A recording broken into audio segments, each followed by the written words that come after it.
All right, everybody. Well, good evening and welcome to Earth Care. This is our final week. I think Mary pointed out, and I think fairly, that we probably could have done the walk tonight. It would have been a little more enjoyable than 15 degrees last week, 70 degrees this week. So hope you're dressed appropriately. I want to start in prayer, but before I do, I was thinking today in my time of meditation, and I put my phone away, and I don't want any news alerts or the noise of it all. And a song came to mind. I'm not going to sing it for you, but a song came to mind that is sort of this old gospel song, and it says, "This joy that I have, the world didn't give it to me. This joy that I have, the world didn't give it to me. This joy that I have, the world didn't give it to me. The world didn't give it, and the world can't take it away." And so I was reminded today and encouraged as I thought about all of you, because this brings me joy. This brings me hope, and I hope it does for you as well. So thank y'all for the last few weeks for engaging. And this is just the beginning of a conversation, and we'll talk briefly about that in a little bit. But before then, why don't you just take a moment and get comfortable, situate yourselves, eat a pickle or a cucumber or whatever you're having. Cucumber? Okay. And then we're going to pray this. This is small print, and I apologize. This is from the Book of Common Worship. This is not a vision test. So if you can see it, great.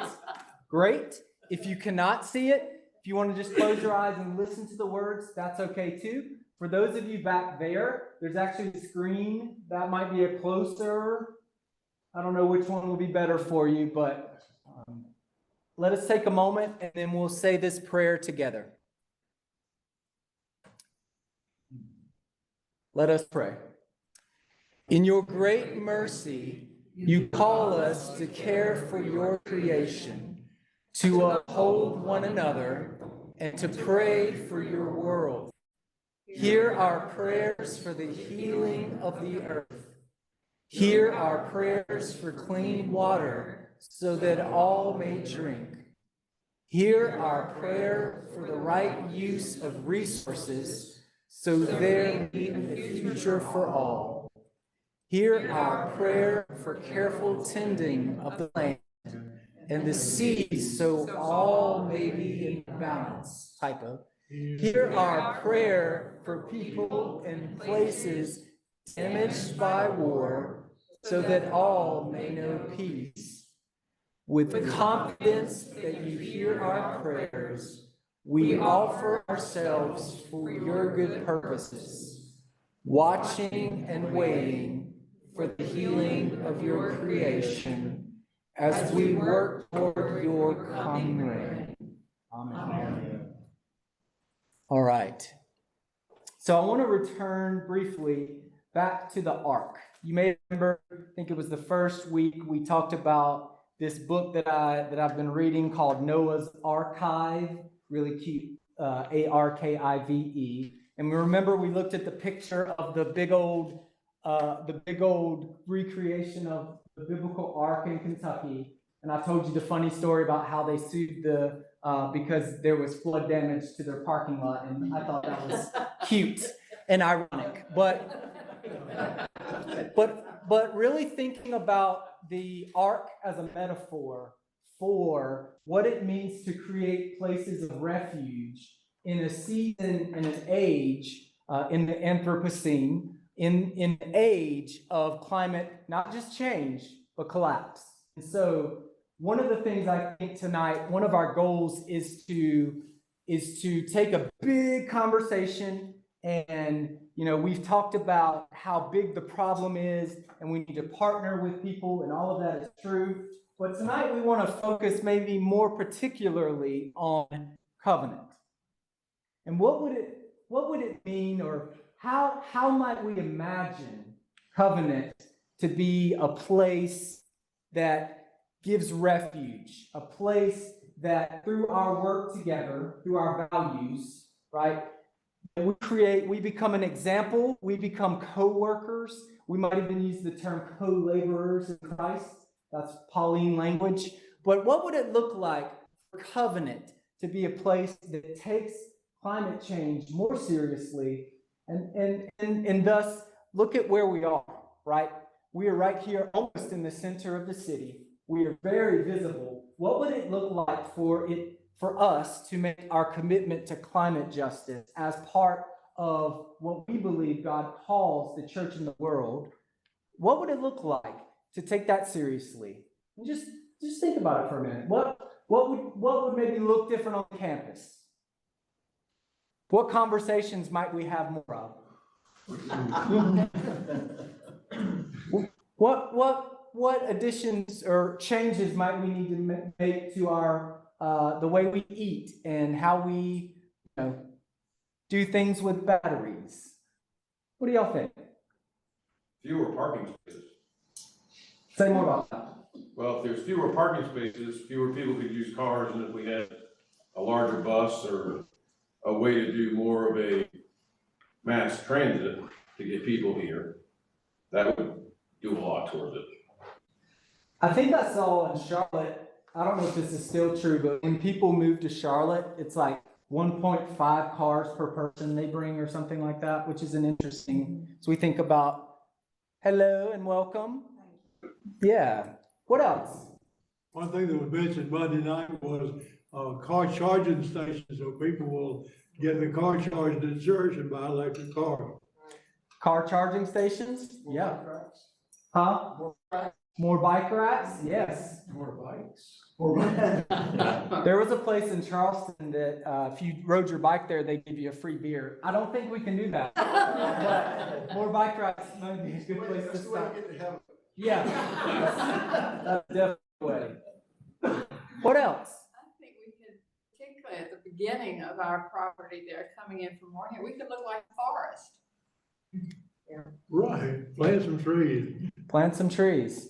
Notice that we, did y'all see the change by the magnolia tree? Right? So just thinking about, and we have a little sort of like butterfly garden type natural flowers over there. But yeah, more trees. More trees. Kay, can you say a word about where you went this week? And Jim was on there for that too. So Monday night, Jim and I were both on this Zoom meeting about earth care, Presbyterian earth care congregations across the country, really. It was really fascinating. There were like 50 some people, and they talked about all the things they were doing, and most of these churches were little churches. yeah. And I was just composting. A lot of them are doing composting, and some of the city would pick up the compost. Now, they do that in private residence in Charlotte. You can sign up for that. Yeah. I don't know if they do that. They did things like recycling batteries, several of the churches, all of the little caps that, we really have a hard time recycling those in our recycle center, but they sent them off somewhere where they were recycled and made into items like park benches. One church congregation, and I don't know in my notes whether they gave the directions, just to get people aware, did a scavenger hunt around their church grounds to look at everything and see if you could figure out something else to do. One of the things that struck me as soon as the person said it, just sort of in passing, I wrote it down because it was just such a good quote. And I don't know who said it, but it was, "Action is the antidote to despair." And I thought that was really profound, for a lot of reasons, not just this, but because we tend to, when things are too overwhelming, that's what we tend to do. We can just sit there and go, I can't deal with it, it's all so bad.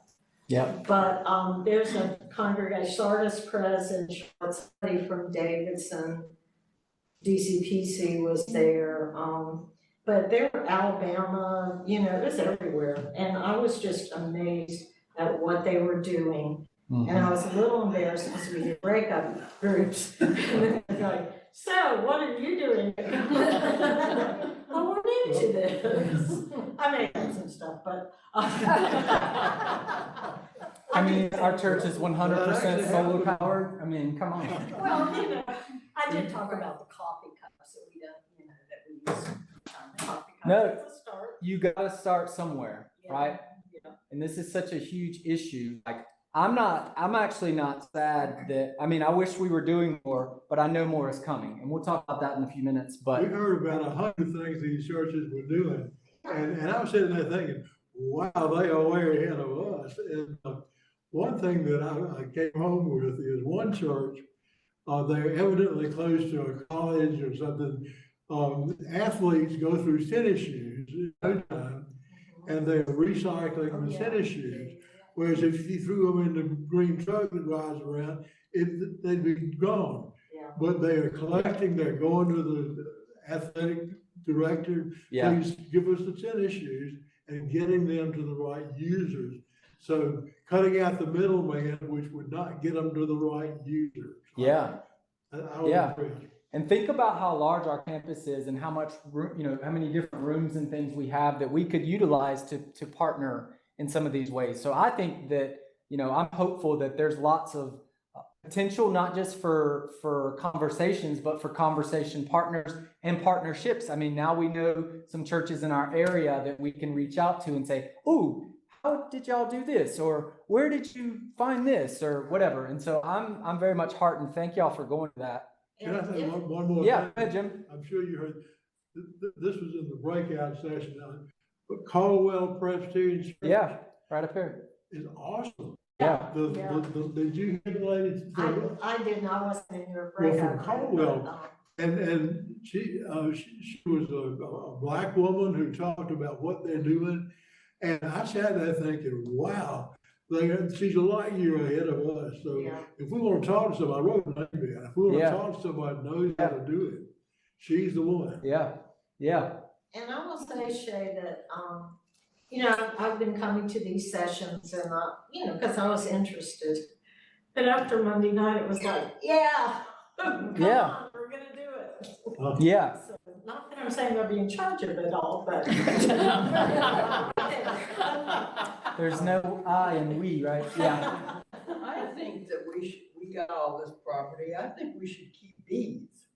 Because we can, just did that.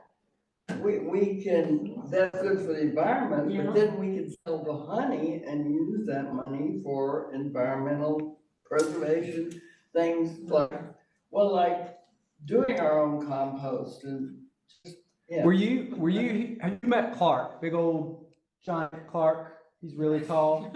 Clark and Rachel, he sings and stands 3 feet above me on Sundays at 9:30. Oh, yeah. They keep bees. And so we said we need to get a group together. We're actually talking to them about, Yeah. going over to their home and having them do a demonstration for us. We're gonna try and set that up. Yeah, when the weather's, well, today, when the weather's a little better. So- And one of these Go ahead. churches at their dinners like we have, they have their committee would stand at the trash cans and collect the compostable stuff. Yeah. Because Because people don't know, right? And it's like, I don't know. Like they say food and fibers, but that covers a lot of things. But you can't, right, you can't do meat, but you can, paper napkins, things like that can go in there. And so there's certainly an education component of this as well. And that's why I think it's good we're having these conversations. So as we continue to grow and think about possibilities. Yes, sir. Can you raise your left arm, please?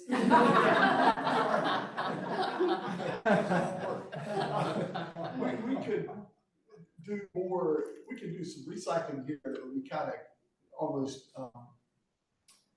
teach the church members Yeah. about recycling. And we could probably find ways to recycle way better than the city is. We Yeah. have to send the stuff Sure. off somewhere and all that. But, Yeah.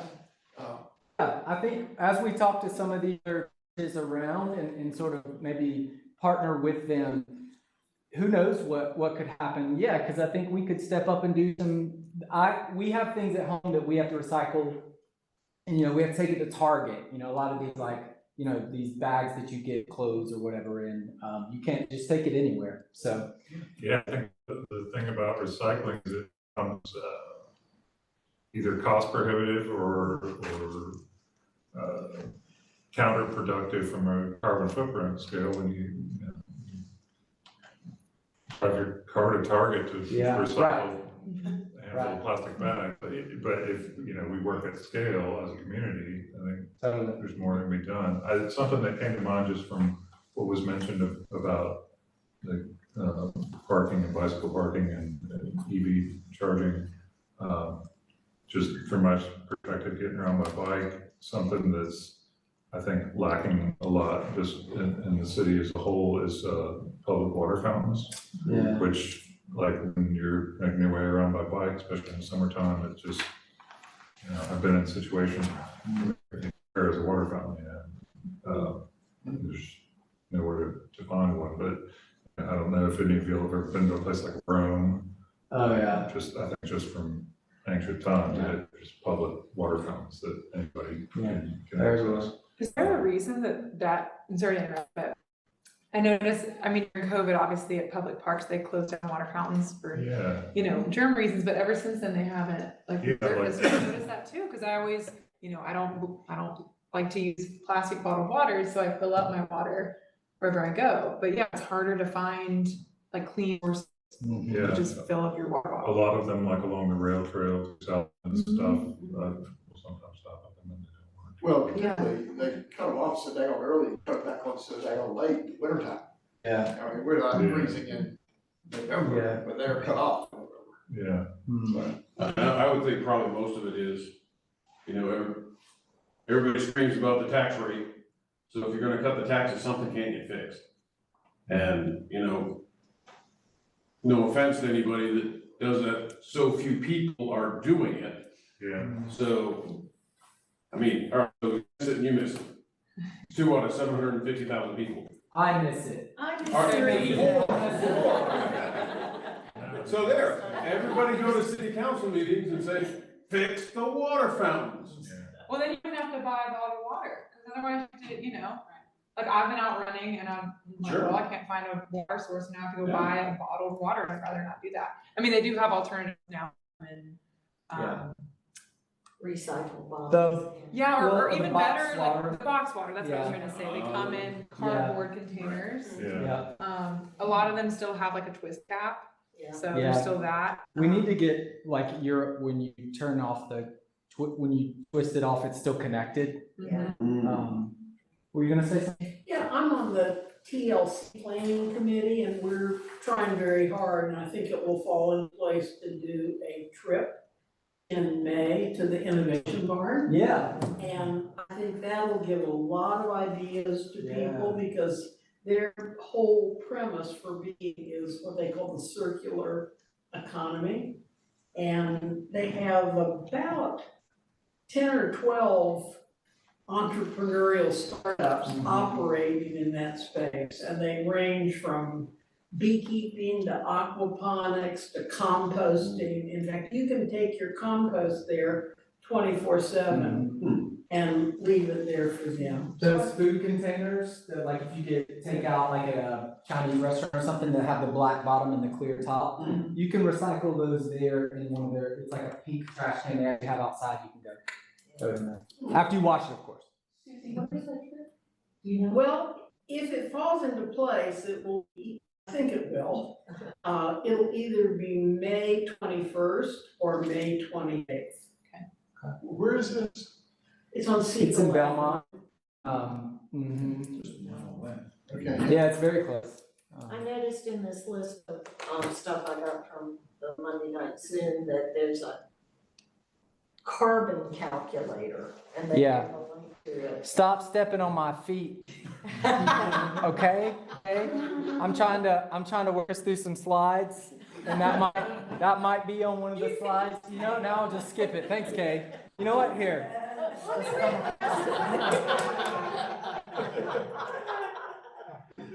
It's just funny to me, it's from Berkeley. Of course, the carbon calculator. Of course. Oh, mine's from the EPA. So. Oh, well, nice. We Haven has two things coming up too. Okay. A speaker on birds, Oh, I love talking it. about the health of birds Uh-huh. in in Charlotte, Mecklenburg. And then also, the second one was some really master gardener that's quite amazing for what she's Okay. done in her lifetime. So two really good speakers coming up in Okay. Winghaven. I can tell you the birds are very healthy at 920 Berkeley Avenue. I eat a lot of my birds. I gotta watch out for our squirrels. All right, so let's keep trucking, and then we'll do some conversation at the end and be more of this sort of forward thinking, forward looking.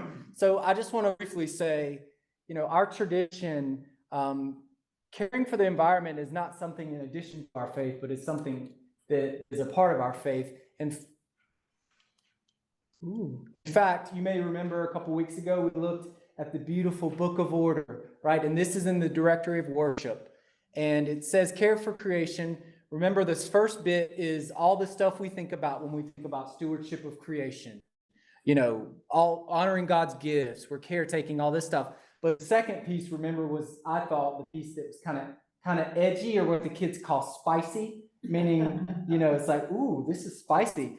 In the service for the Lord's Day, so on Sundays, we express our care for creation by, it's like giving thanks, yeah, okay, acknowledging God's call and confessing our failure to care for creation, okay, rejoicing in the redemption and renewal in Jesus Christ, proclaiming the word and sacraments, okay, offering our lives and resources in service to the creator of all, committing ourselves to live as stewards until the day God makes things new. One way in which the church demonstrates integrity in caring for God's creation is through responsible choices about, does anybody see what this says? Materials for worship. All the things we've talked about, bulletins, batteries, right? Including the use of paper, sacramental elements, construction of worship space, interesting, and other resources. And so what I want to suggest is that as we worship, maybe take some inventory as well. What do you notice? What do you see? We recycle a lot of bulletins. But one of the things that we could think about is how can we be more efficient, right? Better stewards. We're not going to fix all the problems, but what are the ways in which we are leveraged to make a little tweak here and a little tweak there that adds up to something greater? So I learned something tonight. So there are Earth Care congregations in the PCUSA. I'm sure. Want to do this slide? No, I'll let you have it. Okay, thank you. I appreciate that. You're so generous. Thank you. You have to be careful. Don't look up eco congregations. Okay, that's not the Presbyterians. That's not our folk. But Earth Care congregations. It's so basically your congregation would take an Earth Care pledge. It's submitted to session. And then there's sort of an audit of sorts, and you can become certified as an Earth Care congregation. All right. And this Earth Care pledge, let me read this top for those of you. This is some small font here, but it says Social Justice and Peacing Unit of the Presbyterian Church USA, in consultation with congregations and presbyteries across the denomination, developed a 5-part resolution as a model for mobilizing congregations to respond to General Assembly's call to restore the creation. Okay, so that was, when was that? 2013 or thing? It was at least a decade ago. The resolution was simplified to a 4-part pledge in 2010. Just kidding. It was even before then. Churches applying to be an Earth Care congregation must have a pledge affirmed by their session and signed by the clerk. Okay, so this is the pledge. Peace and justice is God's plan for all creation. The earth and all creation are God's. God calls us to be careful, humble stewards of this earth and to protect and restore it for its own sake and for the future use and enjoyment of the human family. I think we need to broaden that language, okay? For all of creation, right? Even, I think about the mass extinction of species, for example, as God offers all people the special gift of peace through Jesus Christ, and through Christ reconciles all to God, we are to justly with one another and the earth. And so first piece is worship. So worship and discipleship will celebrate God's grace and glory in creation and the call to cherish, protect, and restore it. In education, we seek to learn and teach opportunities to know, understand the threats to God's creation already inflicted. You may remember, even if we could change everything now and stop where we were in terms of how far we have digressed and destroyed the earth, we wouldn't go backwards, they would just stay steady, right? Yeah. Facilities, how will they be managed and maintained, upgraded in a manner that respects and cherishes all creation, human and non-human? Thank you for saying that, non-human. While meeting equitably the needs of all people in our buildings and on our grounds, we'll use, what's that say? Energy efficiently. Energy efficiently. I knew that'd make you smile, Mr. MIT. Conserve resources and share what we have in abundance so that God's holy creation will be sustainable for life and all future generations. So I don't know if you've walked in the wings of the sanctuary when it's really cold outside, but it's like, the sanctuary might feel really good, but as soon as you walk through those double doors into the stairwell, it is like, 10 degrees in there. So obviously, thinking about maintenance and efficiency and all that, old building, really challenging, but no one said it was going to be easy, right? Last piece, outreach. So this is where we're going to go to city council, public policy and community involvement that protects the vulnerable, be mindful of personal and collective actions that can affect positively or negative our neighborhood, region, etc. And will achieve environmental justice through coalitions and ecumenical partnerships. Because there are lots of people not in the church world who are doing this work and are further along. So not only look to as examples, but I think we can look to them as conversation partners as well, and maybe even partners. Great side benefit when you have another committee. Presbyterians love their committee. Yep. Committees on committees on committees. Huh? Will we eat during the committee? Okay. Kay, would you like to?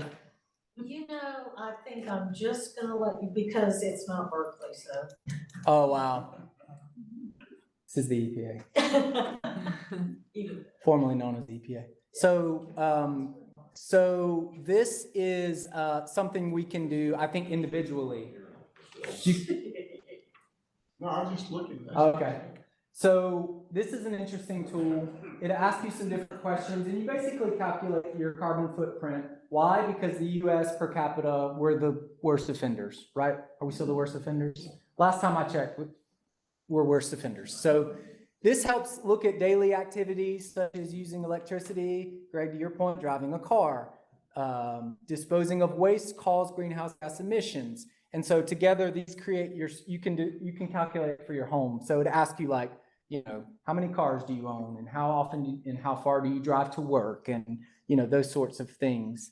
Any of y'all have a Nest thermostat at home, right? So thinking about, when you're not home, you can set your, I knew you would have one, Mr. IT. Yeah. You probably have you walk in and everything just lights up and it's like, good evening, John. Good evening, James. 007. Anyways, so we'll put this in the resources packet that we are making for everyone. I want to say a few more things and then I'm going to hand it off to Mary because I think we need to have a conversation about maybe what we've talked about so far, looking forward and some of the things, outdoor ministry and others we hope to see happen. So I want to point out, I've been doing my ordination exams. I finished yesterday, so I've been thinking a lot about theology. And as I thought about our church and what God's calling us to do, and just our general, the church, capital C, and what God calls for us to do, what God requires of us, to use a prophetic phrase there, it really is to live in a way that not only gives glory to God, but honors, seeks to preserve, to heal, to reconcile all that God has made and God loves. And so in a lot of ways, that means that we have to be countercultural. The church historically, the confession statements, particularly like 67, Belhar, they're responding to crises. We talked about the Arkive, the Confession for the World Council of Churches. While it wasn't PCUSA specific, the PCUSA did sort of co-sign the Geneva Canon, was a part of that. And it was a big piece on environmentalism and the importance of taking care of God's creation and our negligence to do so. And so I've been thinking about how, it's hard. It's not cost, the ROI on some of these practices isn't going to be a one-to-one. It isn't going to, we're not going to make a ton of money. In fact, it may cost us something, right?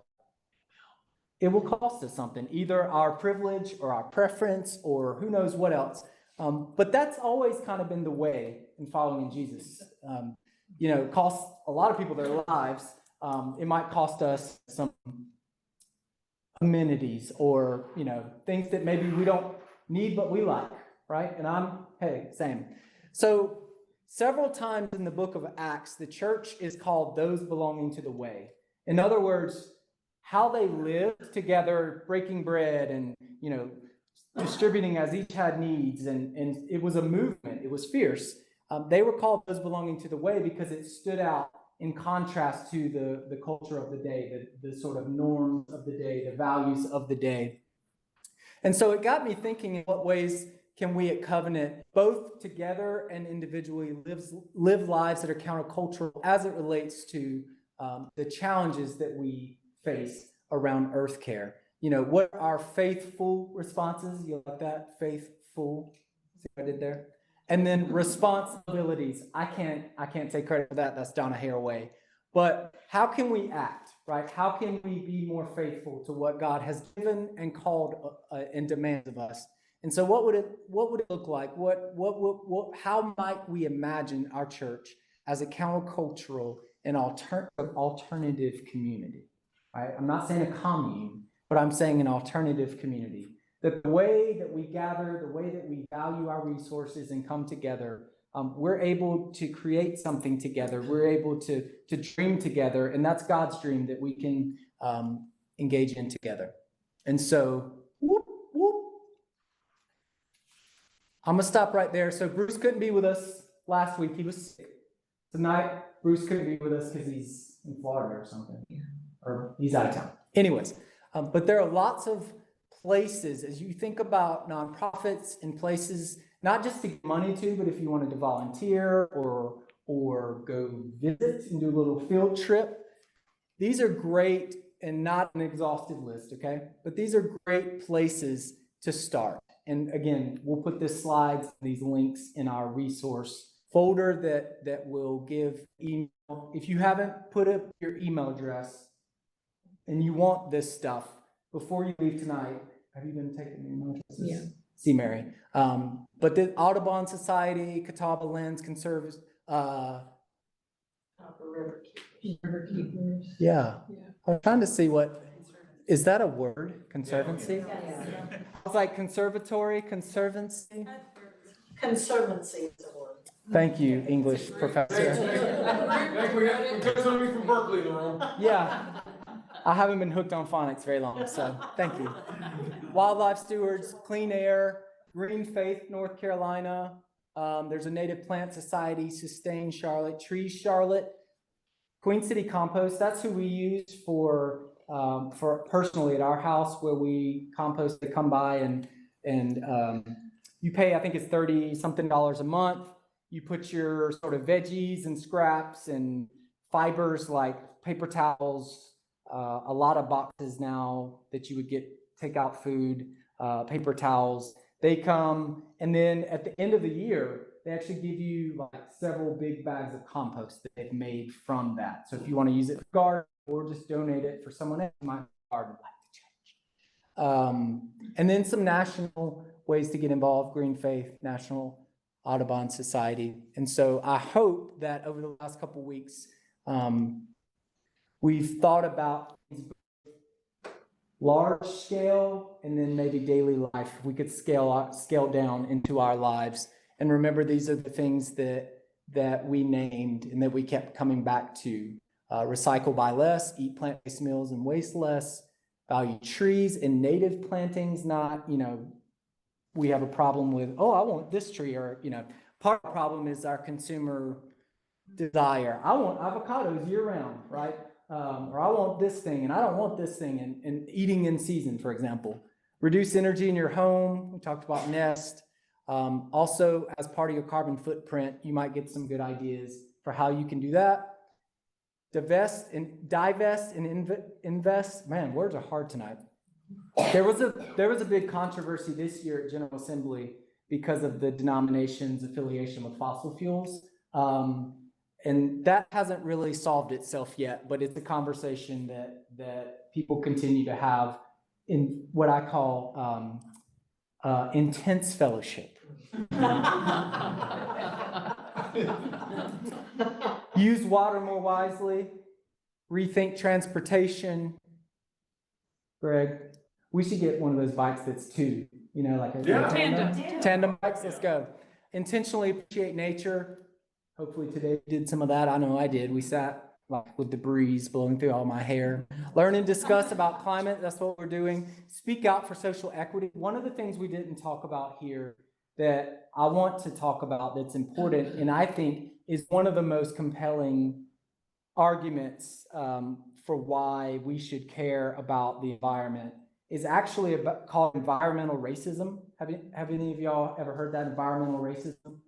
So we can maybe put something in the packet about this, but people of color are disproportionately affected by climate change now. A lot of these chicken farms that are throwing, manure in the air and all of this are in like Black, Hispanic sort of parts of the state east, but also neighborhoods. There's some really, there's a documentary about it.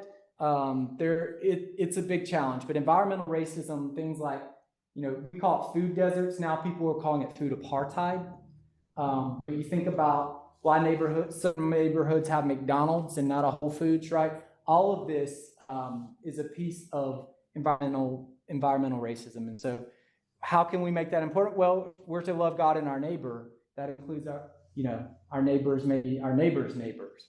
And so environmental racism is another conversation that I think warrants its own sort of study. Support advocacy groups, sustain products, participate in government. Y'all want to run for government?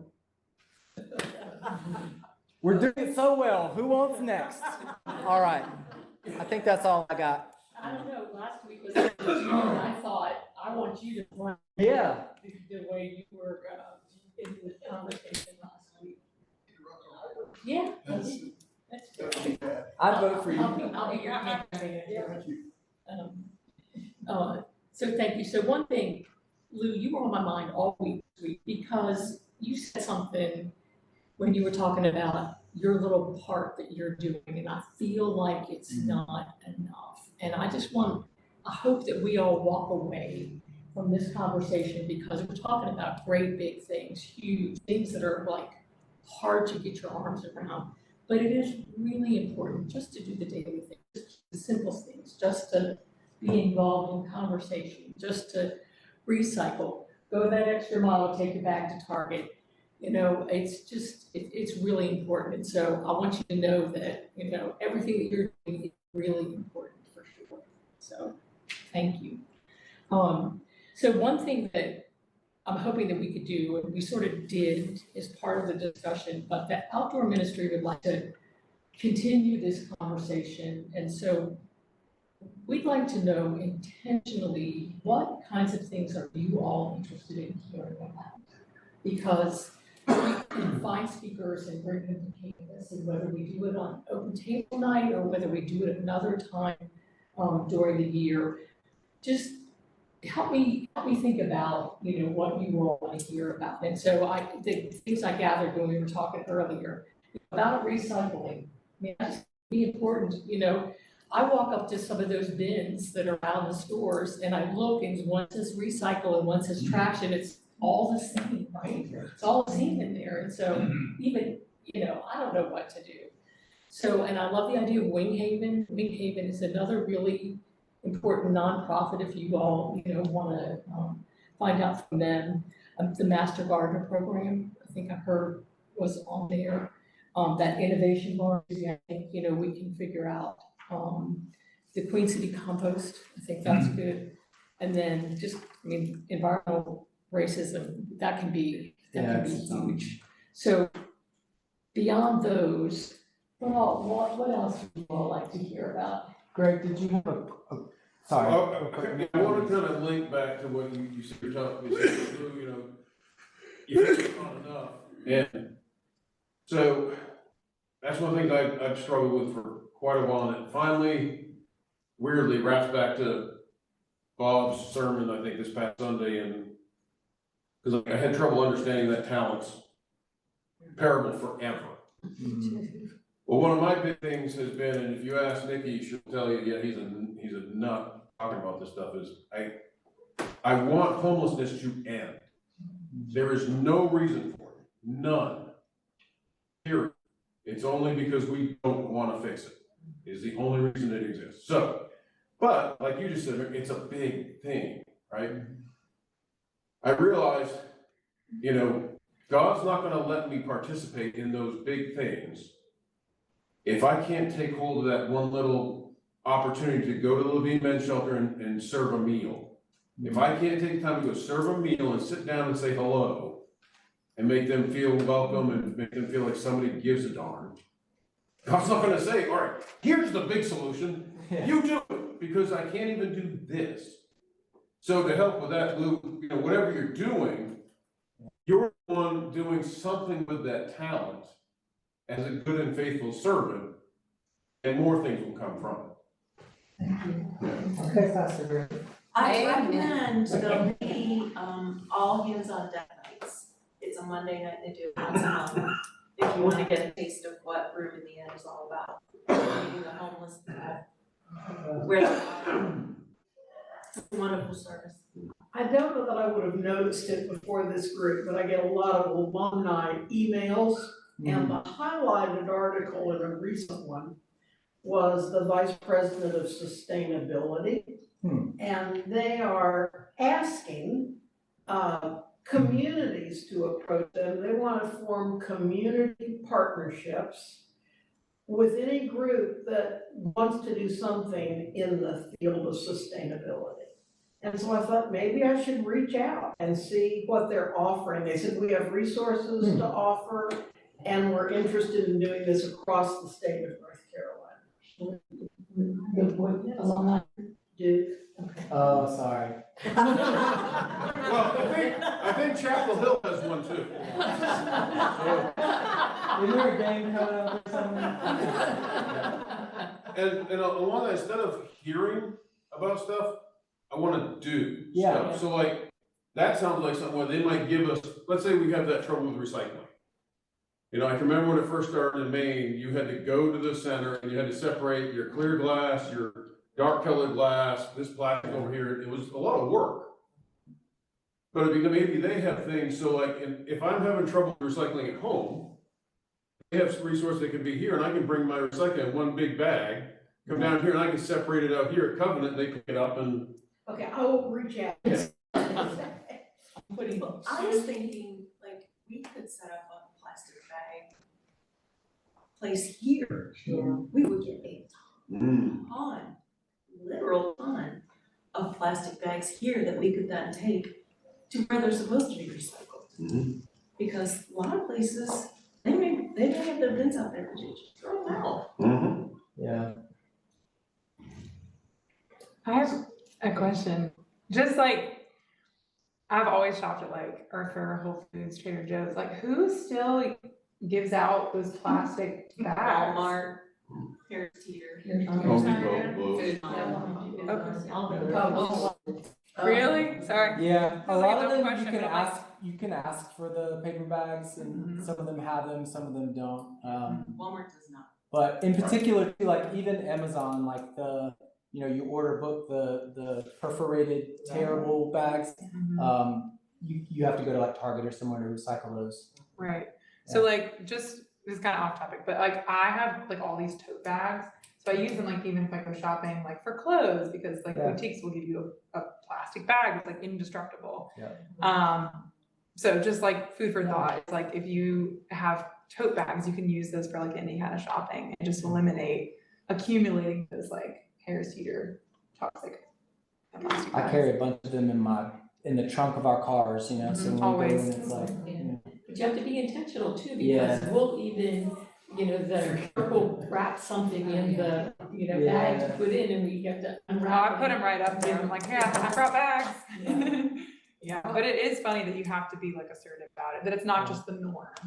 And I hope that someday it is, that when you go to a store, it's like, you have to have your bag. Some places charge you. New York State.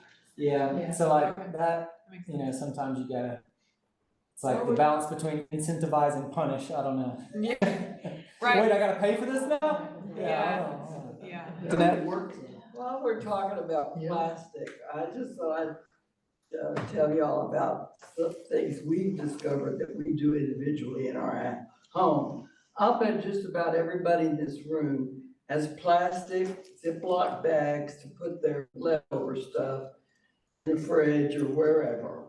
Or if you've got open bag of potato chips and you want to keep them fresh, that kind of thing. There are bags just like that are made that are compostable. And you can get them online. Cleanomics. Free extra G's. Oh, course, good for Jolene you. would have. Good for you. And not only that, there are also various kinds of soaps, either face or hand, or laundry soaps or dishwasher soaps that are not poisoning the environment. And I know one of the companies, because the one we do, is called Blue Sky, and I'm sure there are others. But if you go online, you can find the kinds of things to use in your home that are non-polluting. Yeah, that's a great, yes.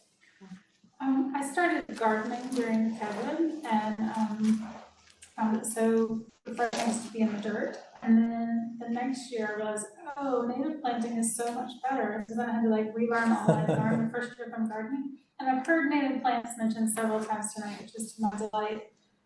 But that's something that, our ancestors, this was 100% native plants before the Europeans arrived. Our ancestors came and wiped all of that out, to the point that if you had me name 20 plants, 5 years ago, almost all of them would have been non-natives. Yeah. And so it's so important that our pollinators have what they need to be able to survive.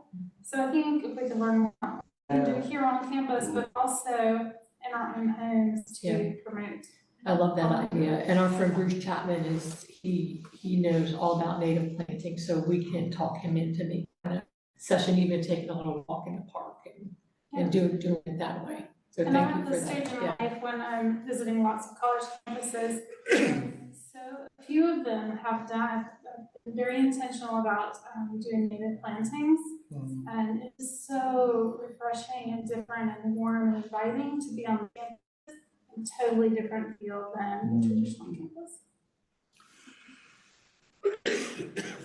What else? What other people thinking about? Want to hear more about? I'd like to talk to some of those churches that were local, that are doing things like Caldwell And Sardis. Where is Caldwell Church? a couple miles that way. Yeah, you know where the old hospital, like the original Presbyterian hospital is on, what is that, Hawthorne and Elizabeth? Yeah. It's like the next block down on the left. Is that Fifth? Isn't that John Clayton's church? Yeah. And John was a member here for years before he decided he was a banker and he decided to go into the ministry. Wow. Well, he was. Zacchaeus. He was A PR guy for. He was Hugh McCall's speechwriter. Bank of America, A yeah. little different, He yeah. still is, and has written several books. What else? And Holy Comforter right there on Park Road is just doing a solar project, putting it out. So There's actually lots of, never mind. I don't think I can say this without other things coming out, and there were lots of resources for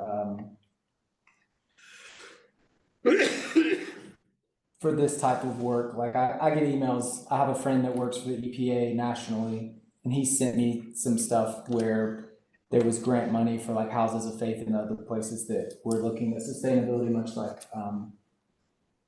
that, but that was a year ago, and I don't know, what funds are gonna be available for those sorts of things, so.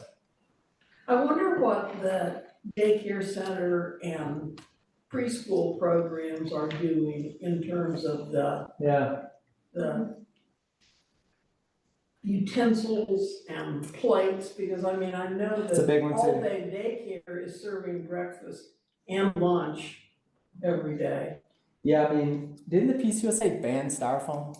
Yeah, they I'm don't still use seeing it. styrofoam. They used to, but Not here though, my friend's church. yeah.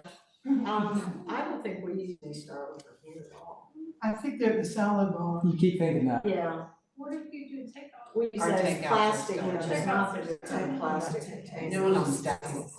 I mean, No. there are dishwashers. You had to sign a I know pledge. down in the, all-day daycare, but I don't know if. Yeah. Well, and there are guidelines about, hot water and the temperature and all health concerns in daycares that they have to follow. So. But This is instead a of, 5-star one, so I'm sure they follow Yeah. all that. I mean, I don't think it would be that hard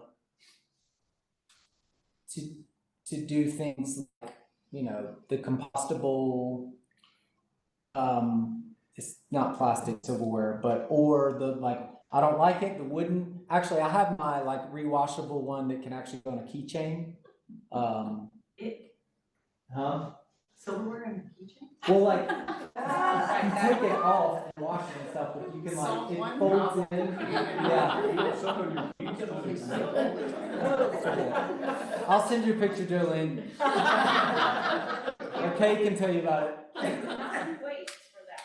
You gonna say something? I was gonna say, it strikes me as when you get serious about this, you better get in session and say, let's get serious about this. That's This is a priority for the church and get after it. Otherwise, it's just kind of blowing in the wind. The answer, my friend. I wonder what would happen. So would anybody interested in knowing about the city's CAP program? I mean, would that be in interest at all? Absolutely. Yeah. Because Say what CF is again? it's CPAP? CAP. Oh, yes.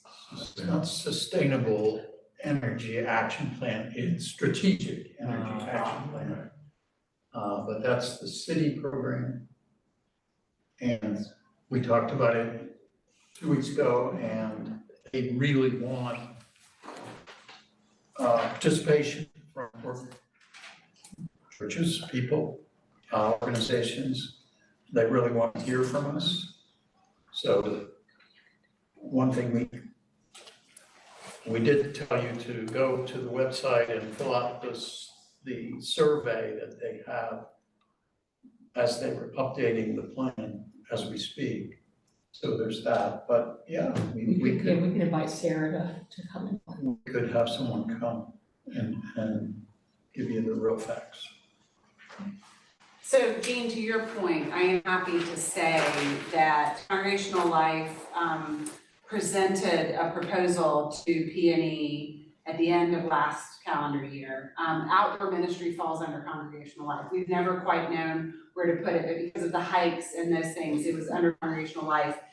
And there were lots of conversations over the course of a number of years with the leadership of Congregational Life and interested folks. And what came out of that was exactly your point. We got little things here and there. We really need to understand as a community what we're doing in terms of environmental stewardship, creation care. And so it is on P&E's agenda now. And they have the understanding, and I think that we're at the point. I mean, we're obviously well past the point, but we are at the point as a congregation where leadership is saying, yes, we need to figure this out. And so that's the way it works. Many of you know that. That's the way it works here. Planning and evaluation is the sort of executive committee of session, and they set the plan, and they set the priorities and strategies for what Covenant is gonna focus on. And so this is before them, and I believe that they are committed to taking steps in the next few months. Yeah. So that is good news. And so this isn't the end of a conversation, but maybe the beginning of a very exciting, different one. Movement. Yeah, it's a movement. They'll never see us coming. Move that bus. You watch that too? And don't use gas. Yeah. Any other, we have a minute or two, any other comments or questions or suggestions for things? Go ahead, Mary. Do you want to talk about the final exam? So Yeah. everybody to get out a piece of paper. Yeah. Yeah. We want you to write down the definition of Anthropocene. Yep. And then you get bonus points if you can name You can spell it. the periods of time before Anthropocene. So. Yes. Sure. You don't have any paper, they'll give you something. That would be wasting paper. Okay, yes, everybody can write on one of them. Yeah, I would just encourage you in the meantime, maybe, I think Bruce mentioned the Green Bible. It puts everything about creation in green. There's a lot of stuff in that Bible too. I don't know why it surprised me how much is there that mentions the earth, but there's a lot. Yeah, and so, in the time between now and when you get resources and updates from us, maybe read some Wendell Berry. Take a walk outside. Enjoy getting your dirt under your fingernails. And it's great for your microbiome. Yeah. There's more biodiversity in a cup of dirt than there are humans in the world, which is kind of crazy. Look at that recall. Yeah. Read that somewhere in a scientific article. All right. Well, how about I close this in prayer? Yeah. And if you have not given your email address, please do that so we can send you things and keep you in the loop as things progress and as we continue the conversation. Let's pray. Creator God, thank you. Thank you for the last 4 weeks and the conversations, the questions, the hopes, and even for the moments of confession where we see that we haven't always lived up, we haven't always kept our word, we haven't always lived our faith in a way that took care of this beautiful one earth that we get to live on.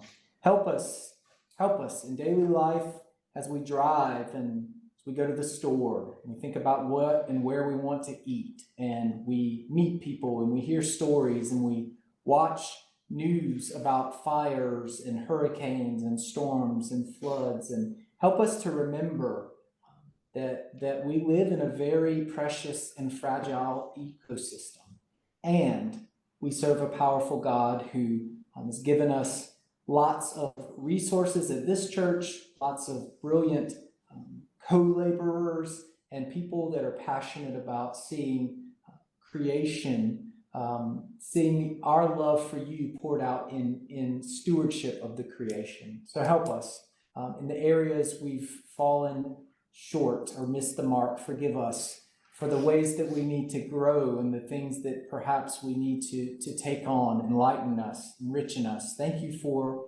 all of us. Here, we just ask that as the conversation grows and the work continues, that you keep our tanks filled with joy and with hope, and may we rage against despair. In the name of Jesus, we pray. Amen.